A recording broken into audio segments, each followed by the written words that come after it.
Olá, irmãos, graça e paz do nosso Senhor Jesus, tudo bem com vocês? Hoje vamos estudar a aula número 4 do Nome do Senhor. Aqui está escrito a aula número 3, só que eu me confundi nos mapas. A programação de estudo acabou dando diferença, era para ser a aula 3, mas na verdade essa daqui vai acabar sendo a aula 4. Tem dois mapas para essa aula, esse mapa aqui e esse mapa aqui. Pode ver que tem muitos textos para a gente ler, e eu vou tentar ler eles correndo um pouco. Aqui nós vamos ler Isaías 29, do 1 ao 8, depois nós vamos ler do 9 ao 10 e do 11 ao 24.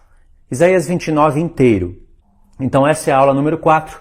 Vamos começar com Isaías 29, do 1 ao 8. Eu vou deixar no comentário fixo todas as instruções.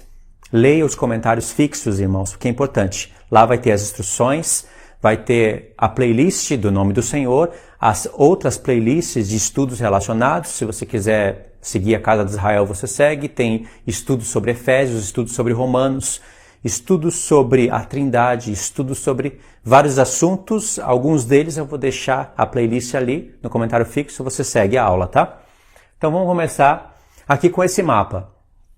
Isaías 29 é um capítulo incrível. Na verdade, existe blocos proféticos dentro do livro de Isaías. É bem difícil você conseguir enxergar isso, tem que ler ou ouvir o profeta com muita atenção e anotar. Então, Isaías do 1 ao 6, mais ou menos, já tem um bloco. Do 6 ao 12 tem outro bloco profético. E depois do 13, mais ou menos ali até perto do 23, 24, mais ou menos, é outro bloco profético. E do Isaías 24 até o 34 é um bloco profético. Então, se você fosse ler Isaías, nós vamos ler 29, mas você poderia ler a partir do 24 mais ou menos. Você iria ver coisas do tempo do fim. Deus profetizando coisas a respeito daquele tempo e deixando coisas para o nosso tempo. E aí tem vários assuntos, as duas casas de Israel, as festas, tempo do fim, falando da besta, profetizando várias coisas. E aqui, em Isaías 29, nós vamos encontrar Deus falando das festas. Aqui tem o desenho das festas, né? Páscoa, asmos, primícias, Pentecoste, trombetas, expiação e tabernáculos. Cada desenho aqui representando uma festa. E isso vai estar dentro do capítulo, em paralelo com o profeta Daniel. E aqui tem os impérios, o leão, o urso, o leopardo e a besta, que seria a Babilônia, a Pérsia, a Grécia e Roma, né? E também o tempo do fim. Deus colocou todas essas coisas dentro de um capítulo. Nós vamos ler, nós vamos conhecer o nome do Senhor. O nome do Senhor engloba tudo isso daqui, como eu já tenho falado. Dentro do nome do Senhor tem toda a revelação bíblica, tem todo o evangelho. E é isso que nós estamos fazendo, estudando sobre o nome do Senhor. Então vamos ler Isaías 29. Isaías 29 diz assim: Ai da lareira de Deus, cidade lareira de Deus, em que Davi assentou o seu arraial. Acrescentai ano a ano, deixai as festas que se completem o seu ciclo. Então porei a lareira de Deus em aperto, e haverá pranto e lamentações, e ela será para mim verdadeira lareira de Deus. Eu frisei aqui alguns textos, algumas palavras, que seria lareira de Deus. Aqui é, no hebraico, Ariel, que seria o leão de Deus, ou a leoa de Deus, né? Jerusalém está sendo chamado de leão de Deus. Aí colocaram lareira de Deus, vai lá saber o porquê. Né? Eu não entendo essas coisas, nem quero procurar entender. Vendo o aplicativo, já dá para ver que aqui era para estar o leão de Deus. Cidade, leão de Deus, em que Davi assentou o seu arraial. Aí começa a parte profética do texto. Acrescentai ano a ano. Deixai as festas que se completem o seu ciclo. Então porei a lareira de Deus em aperto, e haverá pranto e lamentação, e será para mim verdadeira lareira de Deus. Quando Deus fala, deixai que as festas completem o seu ciclo, existem dois ângulos para você visualizar as festas de Deus. São 7 festas. Um ângulo literal e um ângulo espiritual. O literal, ele se visualiza em 3 partes. A festa da Páscoa, festa das primícias e festa dos tabernáculos. Então Deus chama, ele pega as 3 festas e pontua ela em 3 festas. E é difícil ficar explicando aqui o literal, nós não vamos usar a parte literal agora, e dá trabalho explicar o porquê que Deus pegou as 7 festas e chamou encontros, pontos de encontros, por isso que é a palavra moed, né? Em 3 festas, Páscoa, primícias e tabernáculos, como dá trabalho e não tem mapa mental, e também eu não vou usar a parte literal agora, vamos direto para a parte espiritual. A parte espiritual você enxerga ela em 2 pontos. E é isso que Deus está falando aqui. Quando ele fala, acrescentai ano a ano e deixai que as festas completem o seu ciclo. Ele não está falando isso daqui, literalmente, para o povo observar as festas literalmente, porque isso daqui não faz o menor sentido com o contexto. A gente sabe que as 4 primeiras festas se cumpriram, Páscoa, Asmos, Primícias e Pentecoste. Em cada data específica houve um evento profético, só que as 3 últimas não se cumpriram. Você pode ver que no livro de Atos, começa ali com a ascensão de Cristo, que seria a festa das primícias, né? E fala do Pentecoste, do dia 50. É o destaque, é um dos destaques de Atos dos Apóstolos. O dia 50, a festa do Pentecoste. Houve um evento profético. Se no mês 7, dia 1, que seria a festa das trombetas, houvesse um evento profético, o livro de Atos narraria, com certeza. Se houvesse um evento profético no dia de expiação, mês 7, dia 10, o livro de Atos narraria. E se houvesse um evento profético na festa dos tabernáculos, o livro de Atos narraria, só que ele não narrou. A Escritura, desde os 4 evangelhos até Atos dos Apóstolos, elas pontuaram 4 festas: Páscoa, Asmos, Primícias e Pentecoste. O Senhor Jesus morreu como cordeiro, ressuscitou ao 3º dia nas primícias, ascendeu aos céus, derramou do seu Espírito Santo e faltam ainda 3 festas, e essas 3 festas se encontram nos profetas. Profetas destaques onde essas 3 festas se encontram seria Joel, Zacarias. Aparecem essas palavras, trombetas, expiação, tabernáculos. O profeta que mais destaca isso é Zacarias, mas em Joel também é muito forte. Em Isaías, aliás, em vários profetas vão aparecer essas 3 últimas festas que faltam, e é isso que Deus está falando. Deixai que as festas completem o seu ciclo. Acrescentai ano a ano, deixai que as festas completem o seu ciclo. E quando elas estiverem para completar o seu ciclo, Deus vai pôr a cidade de Jerusalém em aperto. Entendeu? Toda essa explicação está contida dentro desses 2 versos. E olha como o contexto vai permitir a gente interpretar assim e vai até abrir mais portas para a gente continuar entendendo. Acamparei ao redor de ti, secar-te-ei com baluartes e levantarei tranqueiras contra ti. Aqui é Deus falando que Ele que vai fazer isso, né? Sim, Ele está falando que é Ele que vai fazer. Eu tenho umas anotações aqui, irmãos. E tem alguns textos aqui que eu coloquei também, para eu acompanhar. Eu vou até ler aqui para vocês antes de continuar. Naum 1, verso 15. O profeta Naum é um profeta pequenininho, muito profético, que revela a origem do anticristo, revela muitas coisas do anticristo e fala algo que está muito relacionado com Isaías 29. Diz assim, Naum, capítulo 1, o último verso. Eis sobre os montes os pés do que anuncia boas novas. Esse texto tem Isaías, não tem? Justamente.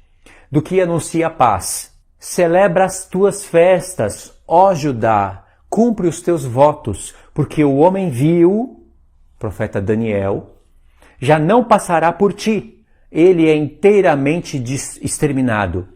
Celebra as tuas festas, ó Judá, cumpre os teus votos, porque o homem vil já não passará por ti. E celebra as tuas festas, são as 3 últimas finais. Agora a gente pode voltar lá em Isaías. E aqui em Isaías a gente leu, para acrescentar ano a ano, deixai que as festas completem o seu ciclo, então Jerusalém vai ser posto em aperto. E aí no verso 3 Deus disse, frisei de amarelo, tudo. Acamparei ao redor de ti, cercar-te-ei com baluartes e levantarei tranqueiras contra ti. Mas a gente vê que quem faz isso é o anticristo e o seu reino. Só que o anticristo só pode fazer isso Porque Deus autoriza isso. É Deus mesmo que vai pegar o anticristo, que vai pegar todos os povos da terra e levar contra Jerusalém por causa da desobediência dela. E isso não é contexto histórico. O contexto histórico aconteceu, já foi profetizado por Isaías, aconteceu, Jeremias profetizou antes de acontecer, aconteceu, mas aí Deus começa a mostrar que isso está relacionado com o tempo do fim, porque muitas coisas que os profetas profetizaram não aconteceram. Então, quando Deus fala que acamparei ao redor de ti, sim, é verdade. Só que lá em Miqueias 4, eu separei só um texto para explicar esse verso 3. Miqueias 4, a partir do verso 11, diz assim: Acham-se agora congregadas muitas nações contra ti, que dizem, seja profanada, e veja os nossos olhos o seu desejo sobre Sião. Mas não sabem os pensamentos do Senhor, nem lhe entendem o plano, que as ajuntou como feixes na eira. Levanta-te e debulha, ó filha de Sião, porque farei de ferro o teu chifre e de bronze as tuas unhas, e esmiuçarás muitos povos, e o seu ganho será dedicado ao Senhor, e os seus bens ao Senhor de toda a terra. Aqui Deus está falando que tem muitas nações congregadas contra Jerusalém. E no contexto do profeta, a gente vai ver que é o final mesmo. Principalmente se a gente lê Miqueias 5. E Deus está falando que essas nações não entendem o plano dele. Porque foi ele que ajuntou. Ele vai juntar essas nações contra Jerusalém. Se você pegar Zacarias 14, você vai ver que Deus vai permitir metade da cidade ser tomada. As mulheres vão ser violentadas. O poder de Jerusalém vai ser envergonhado. Só que a outra metade não vai ser conquistado. Porque aí o Senhor vai trabalhar lá no meio. Vai ter as duas testemunhas profetizando lá. O povo vai sair de lá e vai para o deserto. Vão se lembrar das palavras de Jesus em Mateus 24. E aí Deus, Ele mesmo vai descer dos céus. E aí vai transformar o povo. E esse povo, lá dentro de Jerusalém mesmo, eles vão ser transformados, vão ser levados até os ares, vão encontrar com o Senhor. E dos ares eles vão voltar para a terra para destruir as nações. Isso são várias informações que às vezes é até difícil desenrolar tudo, né? Lá em 1 Tessalonicenses capítulo 4, o apóstolo Paulo fala que os mortos vão ressuscitar primeiro, depois os vivos serão transformados e seremos arrebatados até os ares com o Senhor. E aí ele resume falando, e aí estaremos para sempre com o Senhor. Ele não quis falar o que vai acontecer após aqueles eventos, mas ele poderia falar. Após aquele evento dos ares, alguns entendem que aí o Senhor vai estender uma mesa lá no céu e vai ter bodas durante os 7 anos da grande tribulação. Isso é invenção humana pura, que vai ser queimada no fogo e vai ser queimado tão rápido como a palha queima. É só besterol evangélico isso daí. Na verdade, vai acontecer isso sim, o arrebatamento da igreja no fim, e aí após o encontro nos ares, todos irão pousar como os mosquitos, como passarinhos, irão pousar nos montes de Jerusalém e vai ser um grande exército. Esse grande exército vai detonar, vai arrasar o reino da besta. A gente vê isso em Joel 2, aquele grande exército. A gente vê isso em Ezequiel 37. É só somar os contextos. E o apóstolo Paulo não falou isso em 1 Tessalonicenses 4, mas em 2 Tessalonicenses capítulo 1, antes de falar aquelas coisas no capítulo 2, ele explicou o que vai acontecer. E é mais ou menos isso. Entendeu, irmãos? Ficou confuso, né? Como que eu sei que vai acontecer tudo isso? Como que eu consigo ler as cartas de Paulo e consigo compreender coisas que Deus deixou em oculto? Porque eu sei as referências que o apóstolo Paulo usa. Eu sei que isso daqui deveria ser um assunto à parte. E eu vou fazer com o mapa mental, sim, eu vou fazer um mapa mental, mandar por mão, pedir para ele digitalizar para a gente trabalhar nisso. Mas em 1 Tessalonicenses capítulo 4, o apóstolo Paulo fala do arrebatamento da igreja, fala detalhes importantíssimos, mas ele não fala o que vai acontecer após a reunião nos ares. Mas em 2 Tessalonicenses, na segunda carta, logo no primeiro capítulo, ele fala o que vai acontecer após a reunião nos ares. Porque ele cita referências. Pode ver que pré-tribulacionista não lê 2 Tessalonicenses 1 antes de torcer o 2. Eles não leem, Porque é impossível torcer o capítulo 1, a não ser que você abandone ele. É impossível torcer. Por isso que você nunca vai ver, você nunca viu, pode confirmar isso que eu estou falando nos comentários, você nunca viu esses pré-tribulacionistas do YouTube explicando 2 Tessalonicenses 1, e você nunca vai ver eles explicando. Eles conseguem torcer o 2, e mesmo assim é incoerente. Mesmo abandonando o capítulo 1 que contextualiza o capítulo 2, a explicação deles é incoerente. Entendeu, irmãos? Então, o que vai acontecer após o arrebatamento do Senhor, o nosso encontro, o arrebatamento do Senhor, não, o arrebatamento nosso, com o encontro do Senhor nos ares? Nós vamos estar transformados e não vamos para as bodas do Cordeiro no céu, enquanto uma parte dos nossos irmãos sofrem a ira de Deus na terra. Não existe casamento enquanto tem velório. Esses hipócritas que pregam isso. Não existe casamento enquanto tem velório. Todos nós juntos vamos descer para a terra para implantar o reino milenar do Senhor na terra, mas antes nós vamos destruir todas as nações da terra. O Senhor vai pisar o lagar da ira de Deus, mas ele vai pisar com seus pés. E quem que são os pés do Senhor? A igreja, irmãos. Das nações, ninguém vai fazer isso. Das nações que restarem, ninguém vai fazer isso com o Senhor. Mas a igreja vai guerrear contra todas essas nações. E cada um vai para o seu destino. Quem restar, vai restar. Quem for servo, vai ser servo. Quem ir para o lago de fogo, vai para o lago de fogo. Quem restar para governar os outros povos da terra, vai restar para governar. E quem vai ser glorificado, vai ser glorificado. Quando o Senhor Jesus vier, ele vai dar destino para cada um dos povos. Entendeu, irmãos? Então eu sei o que vai acontecer, porque eu leio as cartas do apóstolo Paulo e entendo as referências. Em 1 Tessalonicenses 4 ele falou do arrebatamento, em 1 Tessalonicenses 5 ele falou que o dia do Senhor vem como ladrão. E ele já explicou mais ou menos ali o que vai acontecer, mas não explicou com tantos detalhes. Na segunda carta, ele acrescentou detalhes. É impossível você crer em arrebatamento secreto se você usa 1% da sua mente espiritual. 1%. É impossível você crer em arrebatamento secreto. Entendeu, irmãos? Abandona esse lixo de mensagem. E aí, contextualizei aqui para vocês Miqueias 4.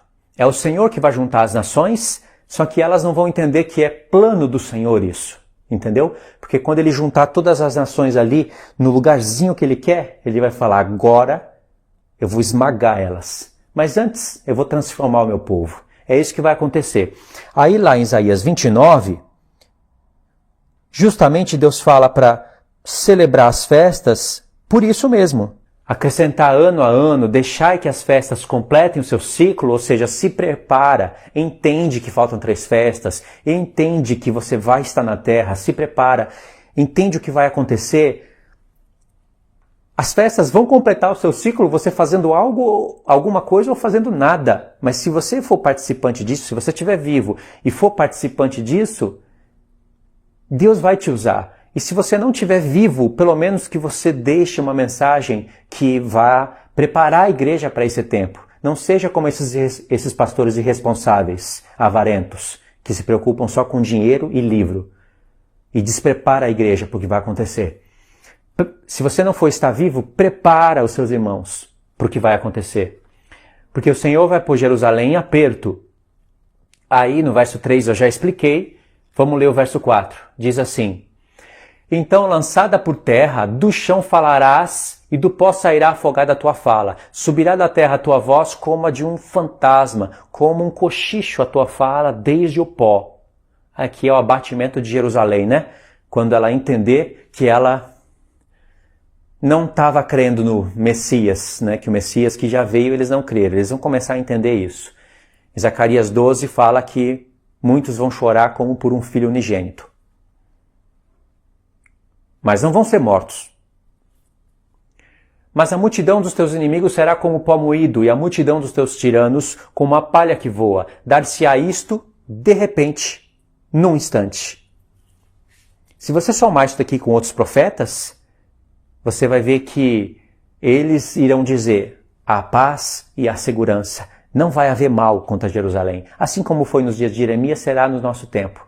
Mas, de repente, e no instante, vai vir castigo sobre eles. E se você somar isso com outros contextos, você vai ver que os profetas falam que eles vão sofrer dores de parto. Por isso que o apóstolo Paulo fala sobre dores de parto. No mesmo contexto que ele fala sobre o dia do Senhor vem como ladrão. Entendeu? No verso 6 diz: do Senhor dos Exércitos vem o castigo com, presta atenção nessas palavras de verde, trovões, terremotos, grande estrondo, tufão de vento, tempestade e chamas devoradoras. O efeito das trombetas e também das taças. Aí no verso 7 diz: como sonho e visão noturna será a multidão de todas as nações que hão de pelejar contra o leão de Deus. Lareira de Deus, leão de Deus. Como também todos os que pelejam contra ela e contra os seus baluartes que puserem em aperto. Verso 8. Será também como o faminto que sonha que está a comer, mas acordando sente-se vazio, ou como o sequioso que sonha que está a beber, mas acordando sente-se desfalecido e sedento. Assim será toda a multidão das nações que pelejarem contra Sião. Lembra do Salmo 83? Eles vão querer se reunir e vão dizer: vamos riscar o nome desse povo no meio da terra, vamos batalhar contra eles e vamos destruir eles. E Deus está falando, isso vai ser como um sonho, como uma ilusão. Pessoa que sonha que está... Uma pessoa que está com fome, sonha que está comendo, está com sede, sonha que está bebendo e quando acorda, está lá a fome e a sede dela. Foi só uma ilusão. Verso 9. Aqui Deus já começa a confirmar que nós estamos lendo realmente de maneira certa, interpretando realmente de maneira certa. Diz assim: estatelai-vos e ficai estatelados, cegai-vos e permaneceis cegos, bêbados estão, mas não de vinho, andam cambaleando, mas não de bebida forte. Eu estou olhando aqui na tela para ver se eu não tampo aí o que eu estou lendo, né? Porquanto o Senhor derramou sobre vós o espírito de profundo sono e fechou os vossos olhos, que são os profetas, e vendou a vossa cabeça, que são os videntes. O apóstolo Paulo leu isso daqui e ele entendeu que isso daqui já estava acontecendo no tempo dele, quando o Senhor Jesus veio.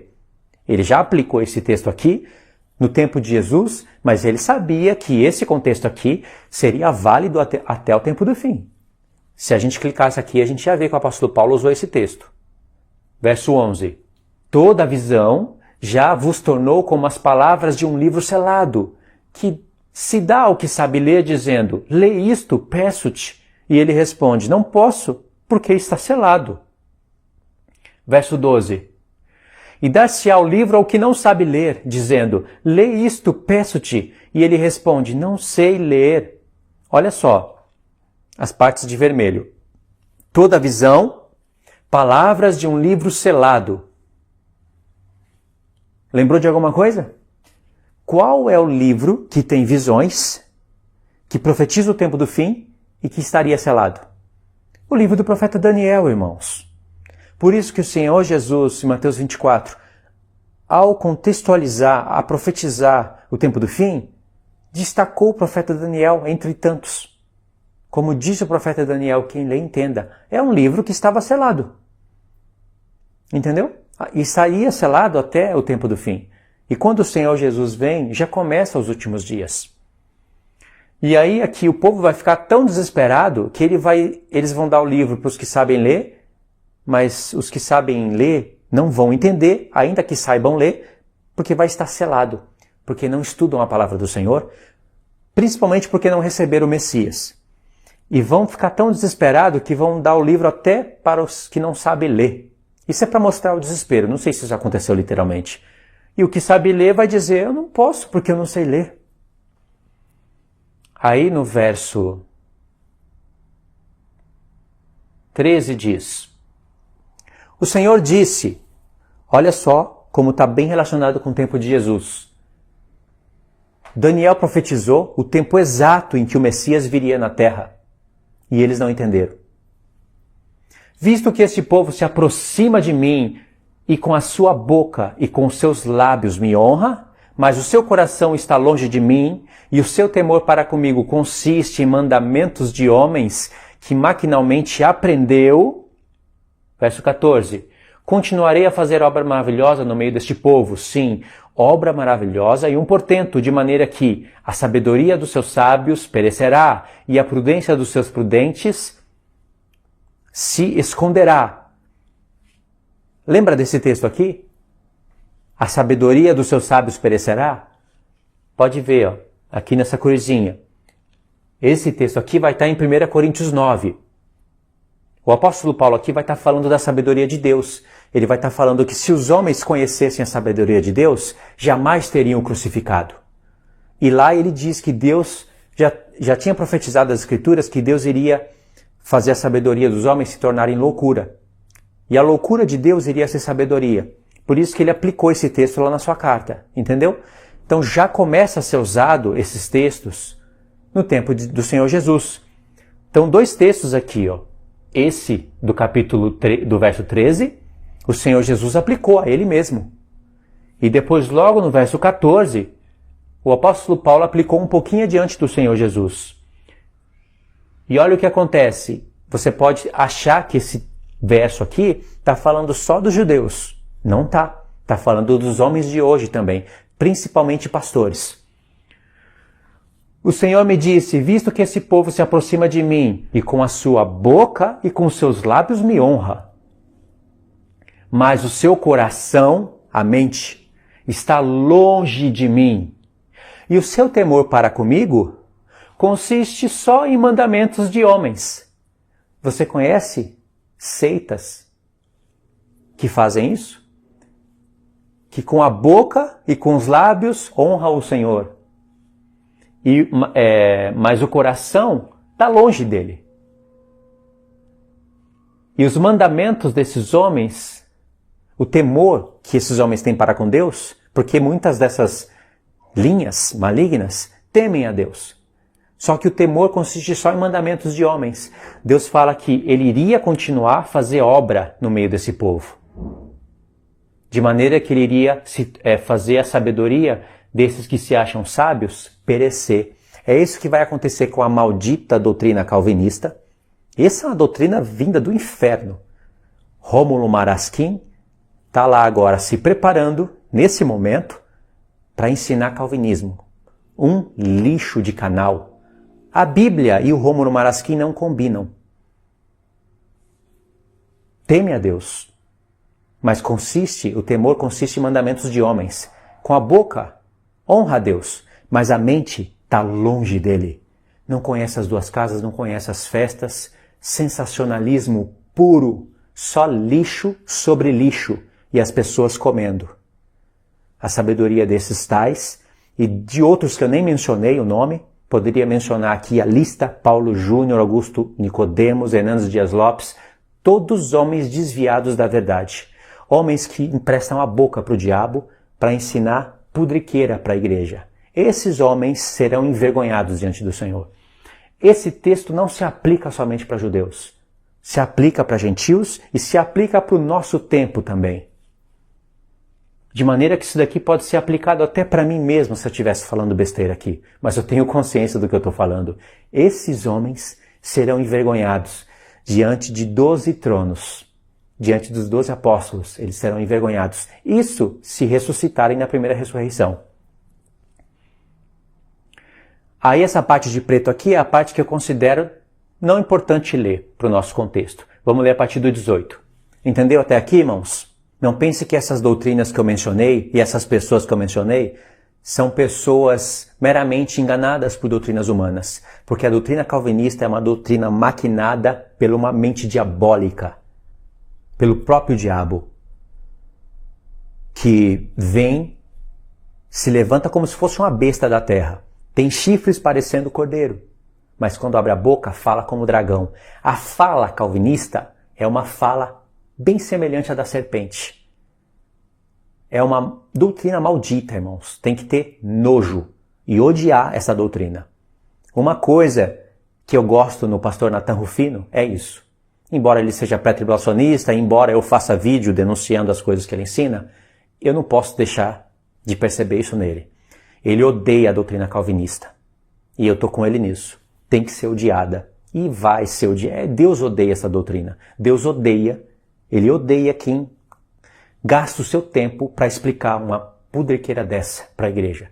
E essas pessoas de barba branca, cabelo branco, que são respeitados no meio do povo, ensinam esse lixo, recebem dízimo, vendem livros para ensinar esse lixo. Olha só, a mente do povo de Deus. Então, o que eu falo para vocês? Toma cuidado com isso. Toma cuidado com esses canais. Toma cuidado com essas pessoas, que são lobos em pele de ovelha.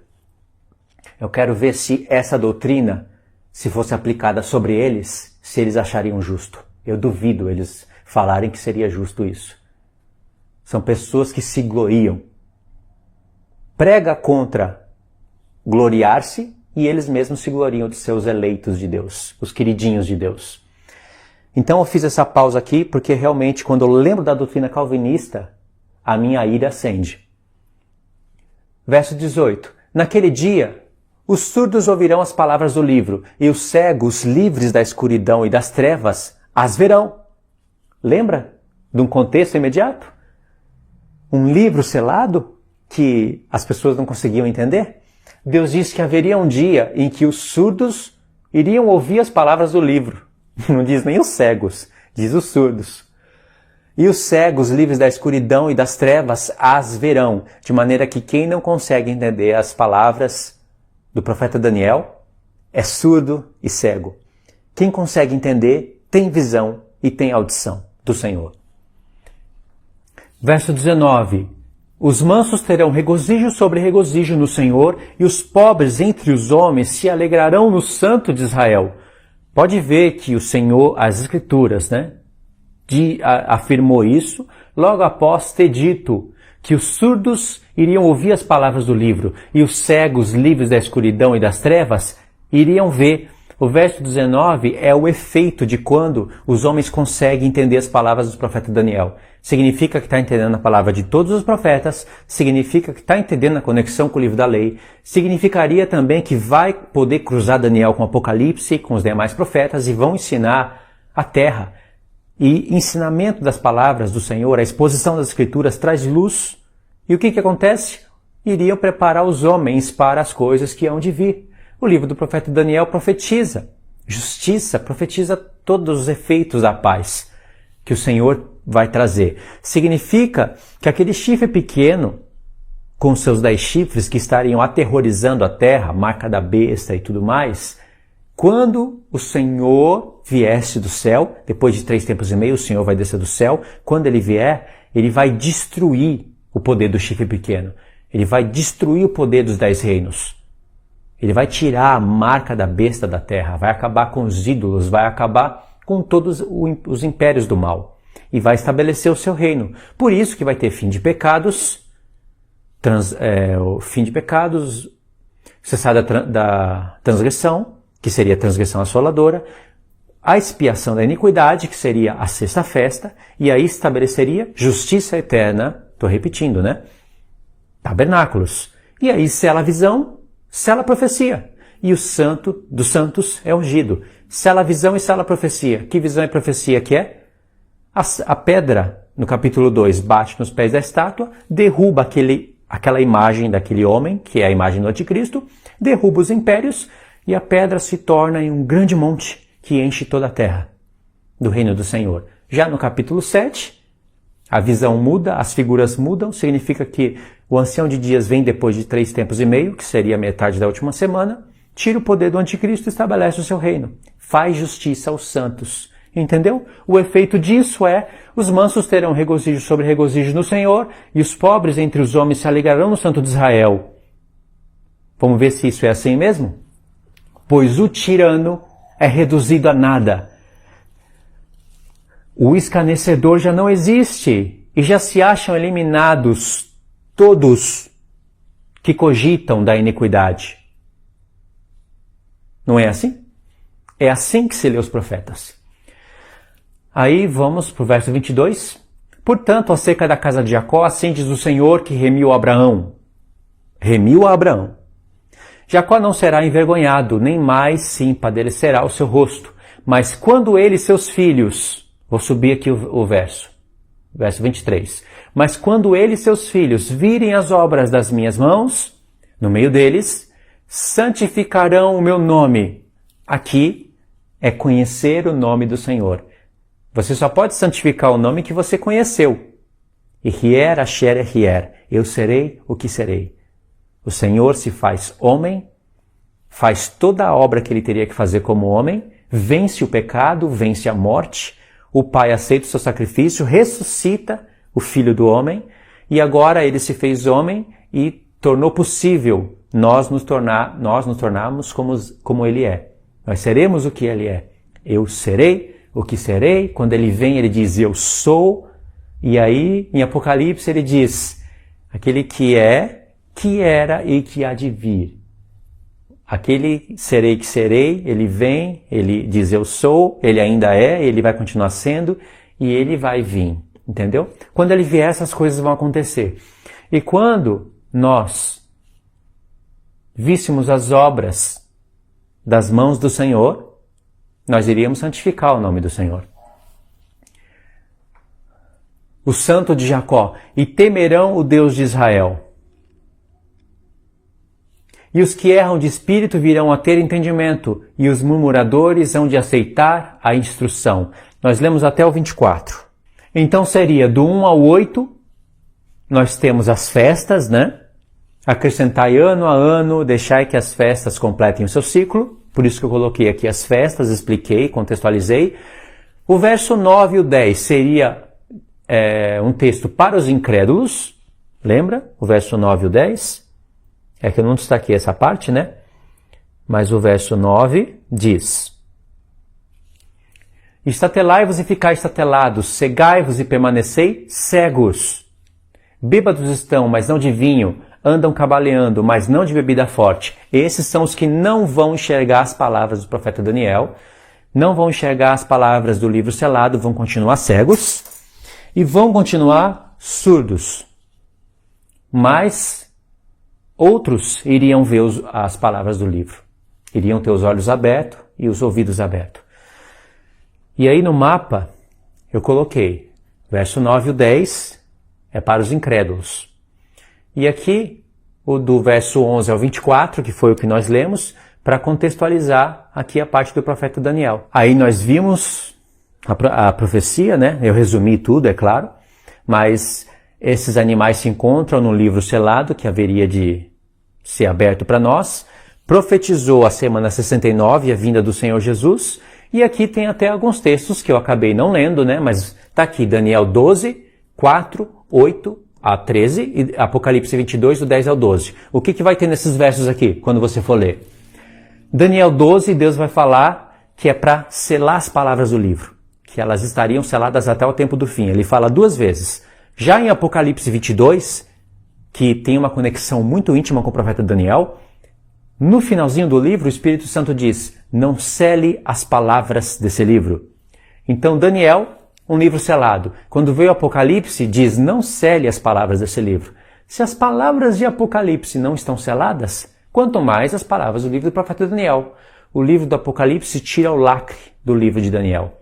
Na verdade, pessoas que teriam a mente como a do apóstolo Paulo, por exemplo, já poderiam compreender as palavras do profeta Daniel, ainda que não tivesse o Apocalipse. Seria muito difícil, mas seria possível. 1 Coríntios 1, do 18 ao 21, vai estar relacionado aqui com esse texto, né? Então, vocês podem aí anotar esses textos e ler em casa, para resumir. Irmãos, esse daqui foi a aula número 4. Eu vou acabar esse vídeo aqui para não ficar muito grande. E aí, no próximo vídeo, a gente continua com esse mapa. Continuação direta, tá? Aula 4. Vou deixar aí na tela final. Vai aparecer em algum lugar.